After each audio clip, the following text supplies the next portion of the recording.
What's up? You want to do well in your civil service test? Well, here we are. First step, read the question. Tenders are a proposal for a cost-specific package or work. Tenders for complex products can be split into smaller sub-packages known as lots. Lots of the same tendering process may be directly or indirectly related to one another. A department has invited companies to tender for 4 lots. One of the requirements is that the companies will be able to join lots 1 and 2, lots 2 and 3, and lots 3 and 4.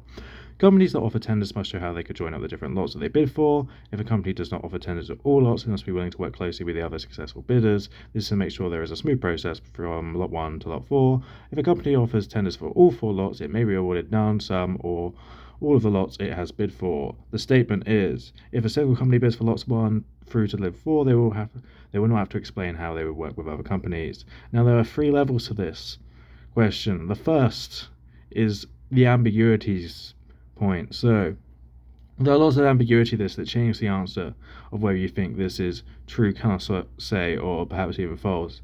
And part of this is through their annoying if statement in the middle about working with other successful bidders, because it's an if statement, and logically, of course, it's a conditional statement, which means that it's not an only if statement that only companies that do offer tenders must be willing to work. It means that plausibly, even if you don't meet the condition of the if statement, then the antecedent still follows. For some cases, this may be possible. However, you may say that's an ambiguity that could be fixed with conversational implicature. So why would they even bother writing that? If they if it wasn't an only if statement that they wanted to express. So then you might say, for practical conversational implicatory reasons, it's an if statement that is an only if statement you're going to take it for.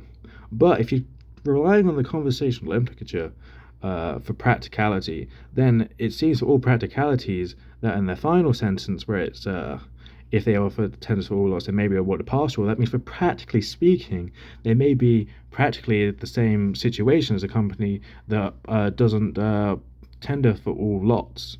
And if that's technically speaking practically the same, then perhaps the strict logical form of an if statement where it's possible that if you don't meet this form, but practically if you're similar, then the antecedent follows anyway, maybe that's part of it.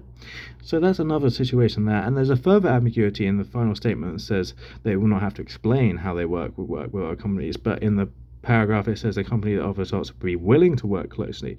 Now, what does willing mean? Well, in this practical context, you might assume that willing amounts to explaining, and that if you're willing and not explaining in the practical concept of the work of tendering and filling out contracts, are you really willing to do it if you're not explaining, or is that just a statement of language?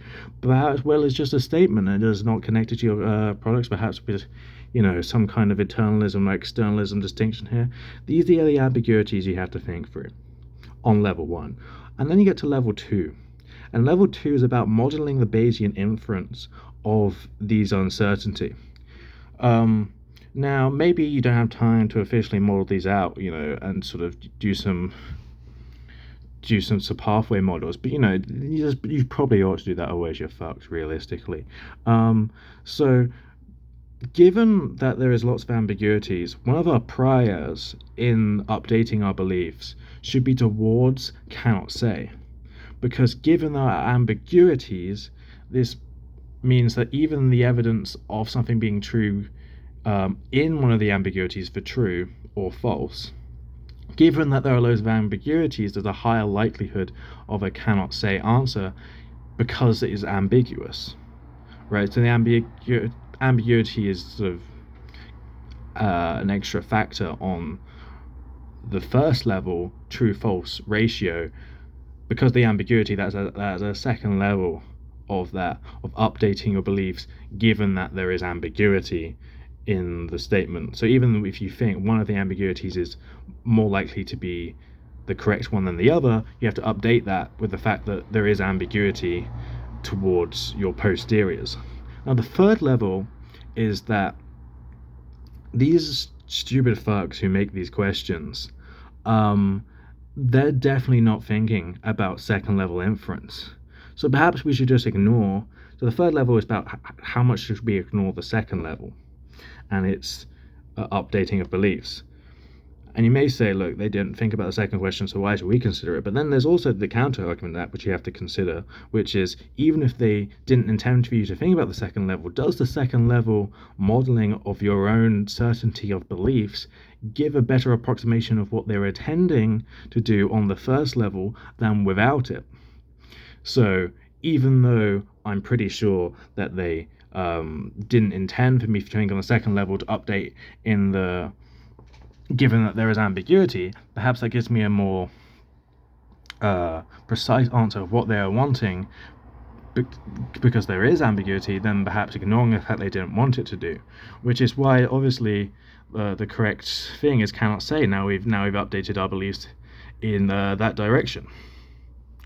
Oh, awesome! And then you win. That's an easy 5 minutes.